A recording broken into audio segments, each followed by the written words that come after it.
राजस्थान प्रदेश Congress committee के प्रवक्ता स्वर्णिम चतुर्वेदी मेरे साथ हैं। 19 तारीख को आप एक बड़ा धरना करने जा रहे हैं जयपुर के अंदर, क्यों करने जा रहे हैं, क्या कारण है? देखिए, भारतीय जनता पार्टी की केंद्र सरकार ने अलोकतांत्रिक कदम उठाते हुए अभी घोषणा होने वाली है लोकसभा चुनावों की। सारे दल तैयारी में लग रहे हैं। हमारे बैंक खाते उनको फ्रीज़ करने का आदेश आया है और जब फ्रीज़ हो गए हैं तो तैयारियां में उससे दिक्कत आती है, दैनिक गतिविधियों में दिक्कत आती है। तो ये कदम बड़ा अलोकतांत्रिक कदम उन्होंने उठाया।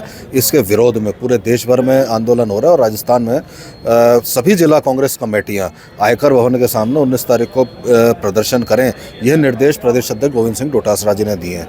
स्वर्णिम जी, बीजेपी ये कह रही है, आप जो ये कह रहे हो कि बीजेपी ने ये काम किया है, बीजेपी का ये कहना है कि ये काम सरकारी एजेंसियों के द्वारा किया गया है। बीजेपी के कहने पे कोई किसी का खाता कैसे फ्रीज करेगा? आज तो सारी सरकारी एजेंसियां किसके कहने से चल रही हैं सबको पता है। भारतीय जनता पार्टी के नेता, भारतीय जनता पार्टी की केंद्र सरकार के दबाव में कोई एजेंसी स्वतंत्र नहीं रही है और सारी एजेंसियों ने आज 4 साल बाद ही क्यों, पहले क्यों नहीं? और अचानक इतना बड़ा फैसला जो आज तक किसी के अगेंस्ट नहीं लिया गया, कि जो मामूली सी बात को लेकर के, तो ये क्यों लिया गया है? सबको पता है राजनीतिक कारण है। आपको क्या लगता है, एक तरफ तो मोदी जी लोकसभा में 400 पार का नारा दे रहे हैं, आपको क्या लगता है भारतीय जनता पार्टी आपसे डर गई इसलिए ये कदम उठाया या कोई और? अगर भारतीय जनता पार्टी इतनी मजबूत है तो हम उनसे ये पूछना चाहते हैं कि आज उनको जो ये बॉन्ड्स के द्वारा उन्होंने पैसा इकट्ठा किया, इसका हिसाब देने में क्यों दिक्कत आ रही है? क्यों? दूसरी चीज़, ये पॉलिसी क्यों लागू की? तीसरी चीज़ ये है कि क्यों उनको कांग्रेस के नेताओं की, अन्य दलों के नेताओं को बीजेपी में शामिल करने की आवश्यकता पड़ रही है? सिर्फ इसलिए पड़ रही है कि ये कमल का फूल जो है ये उधार की पंखुड़ियों से बना है।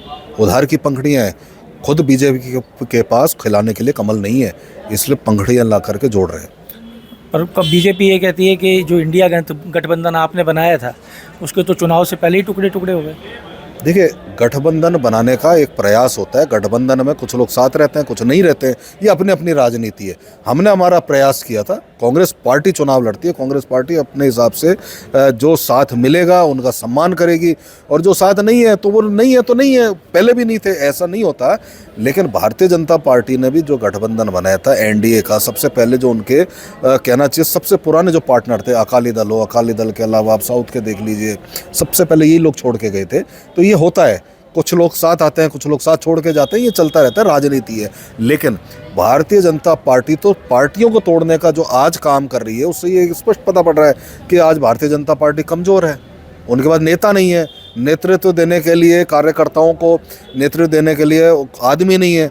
वरना 5 साल तक जिस आदमी के खिलाफ आप मुर्दाबाद के नारे लगाते रहे, झंडा उठा करके आंदोलन करते रहे, आज उसका नेतृत्व आप प्राप्त करना चाहते हैं, आश्चर्य की बात है।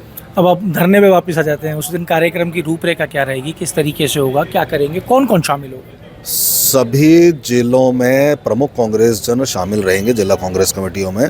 जयपुर में प्रदेश कांग्रेस कमेटी के अध्यक्ष गोविंद सिंह डोटासरा जी शामिल होंगे और स्टैचू सर्किल स्थित आयकर भवन पर हम ये प्रदर्शन करेंगे। यहाँ पे जुलूस के रूप में हम वहाँ पहुँचेंगे और प्रदर्शन करेंगे, जिसका नेतृत्व प्रदेश अध्यक्ष जी करेंगे। एक आखिरी सवाल कि यार, आगामी लोकसभा चुनाव में क्या कांग्रेस पार्टी मजबूत होकर उभर के नजर आएगी क्या? कांग्रेस पार्टी बड़ी मजबूती से अभी चुनाव लड़ी थी। जो राष्ट्रीय मुद्दे होने वाले उन्हीं मुद्दों पर राजस्थान का चुनाव हुआ था और उसके बाद कर्णपुर का चुनाव सबको याद हो गई देखिए जनता पार्टी की क्या गत हुई। एक मंत्री बना दिया आपने चलते चुनाव में और पोलिंग वाले दिन आपने उसको विभाग दे दिया और वो चुनाव हार गया। तो ये तो भारतीय जनता पार्टी को देखना चाहिए कि बड़ी मामूली से 0.3% से 30 सीटें जीत करके उन्होंने सरकार बनाई है। 0.3%, 300 से 2,500 वोटों के बीच में 30 सीट हम हारे हैं। 14,000 में 20 सीटें हैं। अब 14,000 में 20 सीटें तो आप समझ लीजिए 20 उधर की उधर होती तो क्या फ़र्क पड़ता?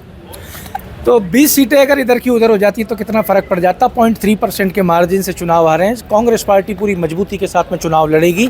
19 तारीख को आयकर भवन पे धरना दिया जाएगा। प्रदेश के सभी बड़े नेता उसके अंदर शामिल होंगे। अमर उजाला के लिए जयपुर से मैं आशीष। अगर आप ये वीडियो YouTube पर देख रहे हैं तो हमारे चैनल को सब्सक्राइब करें और बेल आइकन को दबाना ना भूलें। अगर आप Facebook पर ये वीडियो देख रहे हैं तो हमारे पेज को लाइक करें।